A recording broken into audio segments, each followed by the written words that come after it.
మెదక్ జిల్లా రామాయంపేట మండల కేంద్రంలో ఇఫ్తార్ విందు ఏర్పాటు చేశారు. పవిత్ర రంజాన్ మాసం పురస్కరించుకుని పెద్ద మసీదులో ఏర్పాటు చేశారు.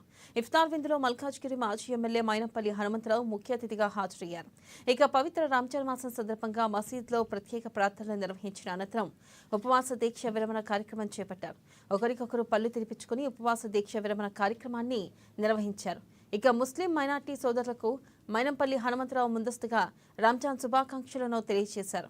ఇక అనంతరం మండల కేంద్రంలో కాంగ్రెస్ పార్టీ ఆధ్వర్యంలో జై బాబు, జై భీమ్, జై సంవిధాన్ కార్యక్రమంలో భాగంగా ర్యాలీ నిర్వహించారు. మహాత్మా గాంధీ, అంబేద్కర్ చిత్రపటాలను పట్టుకుని ర్యాలీలో పాల్గొన్నారు. రాజ్యాంగ పరిరక్షణ ఉద్యమాన్ని కాంగ్రెస్ పార్టీ చేపట్టడం జరిగింది. మరో స్వతంత్ర పోరాటం లాగా ఈరోజు ప్రజలు విభజించి పాలిస్తున్న భారతీయ జనతా పార్టీకి వ్యతిరేకంగా వాళ్ళు చేస్తున్న కుయుక్తులను నేటి యువతరానికి తెలియదు కాబట్టి స్వతంత్రం వచ్చినప్పుడు అప్పటి యువకులు ఎలాంటి పాత్ర పోషించారు అనే ఉద్యమం తెలియదు కాబట్టి వీళ్ళు ఇలా ఏదైతే ఫేక్ ఉద్యమం మన సోషల్ మీడియా ద్వారా తప్పుడు ప్రచారం చేస్తూ దేశ ప్రజలను విభజించాలని ఎలా చూస్తున్నారో దాన్ని కాంగ్రెస్ పార్టీ తీవ్రంగా ఖండిస్తూ ఈ రాష్ట్రంలో ఉద్యమాన్ని చేపట్టడం జరిగింది.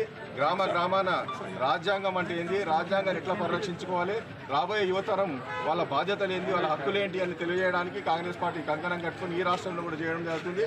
అందులో భాగంగా మన నియోజకవర్గంలో మన ప్రియతమ శాసనసభ్యుడు యువ నాయకుడు రోహిత్ గారి నాయకత్వంలో మనం కూడా ఈ నియోజకవర్గంలో ప్రతి గ్రామాన ప్రతి ఇంటింటికి వెళ్ళి రాజ్యాంగ పరిరక్షణ ఆవశ్యకతను నేటి యువతరాన్ని తెలియజేయడం జరుగుతుంది. అందులో భాగంగా ఈ నియోజకవర్గంలో మొట్టమొదటిగా రామాయంపేట నుంచే హనుమంతన్న గారి ఆధ్వర్యంలో లాంచింగ్ చేయడం జరిగింది.